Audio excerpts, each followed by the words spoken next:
neuroscientist, and I study decision-making. I do experiments to test how different chemicals in the brain influence the choices we make. I'm here to tell you the secret to successful decision-making. A cheese sandwich. That's right. According to scientists, a cheese sandwich is the solution to all your tough decisions. How do I know? I'm the scientist who did the study. A few years ago, my colleagues and I were interested in how a brain chemical called serotonin would influence people's decisions in social situations. Specifically, we wanted to know how serotonin would affect the way people react when they're treated unfairly. So we did an experiment. We manipulated people's serotonin levels by giving them this really disgusting-tasting, artificial lemon-flavored drink that works by taking away the raw ingredient for serotonin in the brain.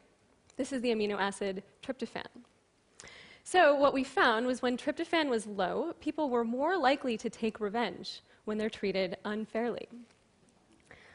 That's the study we did. And here are some of the headlines that came out afterwards.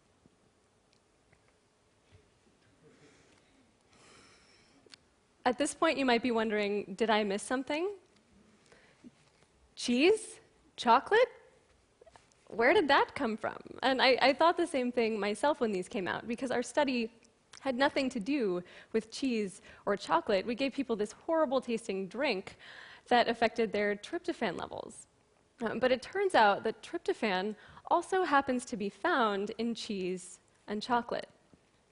And of course, when science says cheese and chocolate help you make better decisions, well, that's sure to grab people's attention. So there you have it, the evolution of a headline. When this happened, a part of me thought, well, what's the big deal? So the media oversimplified a few things, but in the end, it's just a news story. And I think a lot of scientists have this attitude.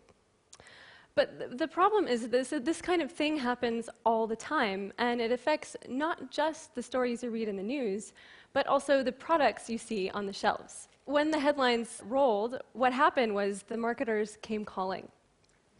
Would I be willing to provide a scientific endorsement of a mood-boosting bottled water? Or would I go on television to demonstrate in front of a live audience that comfort foods really do make you feel better? I think these folks meant well, but had I taken them up on their offers, I would have been going beyond the science. And good scientists are careful not to do this. But nevertheless, neuroscience is turning up more and more in marketing. Here's one example. Neuro Drinks, a line of products, including Neuro Bliss here, which according to its label helps reduce stress, enhances mood, provides focused concentration, and promotes a positive outlook. I have to say, this sounds awesome. I could totally have used this 10 minutes ago. So when this came up in my local shop, naturally I was curious about some of the research backing these claims. So I went to the company's website looking to find some controlled trials of their products. But I didn't find any. Trial or no trial, these claims are front and center on their label, right next to a picture of a brain. And it turns out that pictures of brains have special properties. A couple of researchers asked a few hundred people to read a scientific article.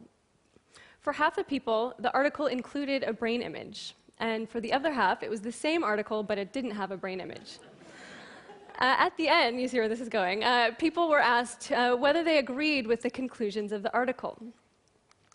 So this is how much people agree with the conclusions with no image. And this is how much they agree with the same article that did include a brain image. So the take-home message here is, do you want to sell it? Put a brain on it. Now, let me pause here and take a moment to say that neuroscience has advanced a lot in the last few decades, and we're constantly discovering amazing things about the brain.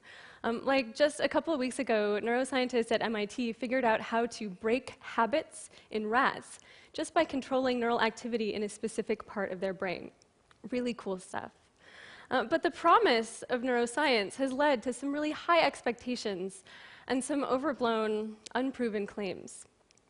So what I'm going to do is show you how to spot a couple of classic moves, dead giveaways, really, for what's variously been called neurobunk, neurobolics, or my personal favorite, neuroflapdoodle. So the first unproven claim is that you can use brain scans to read people's thoughts and emotions. Here's a study published by a team of researchers as an op-ed in the New York Times. The headline, "You love your iPhone, literally." It quickly became the most emailed article on the site. So how'd they figure this out? They put 16 people inside a brain scanner and showed them videos of ringing iPhones. The brain scans showed activation in a part of the brain called the insula, a region they say is linked to feelings of love and compassion. So they concluded that because they saw activation in the insula, this meant the subjects loved their iPhones. Now, there's just one problem with this line of reasoning, and that's that the insula does a lot.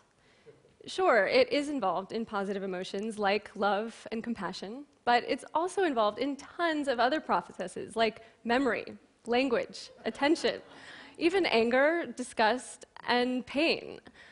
So, based on the same logic, I could equally conclude you hate your iPhone. The point here is, when you see activation in the insula, you can't just pick and choose your favorite explanation from off this list. And it's a really long list. My colleagues Tal Yarkoni and Russ Poldrock have shown that the insula pops up in almost a third of all brain imaging studies that have ever been published. So chances are really, really good that your insula is going off right now. But I won't kid myself to think this means you love me. So speaking of love and the brain, there's a researcher known to some as Dr. Love, who claims that scientists have found the glue that holds society together, the source of love and prosperity.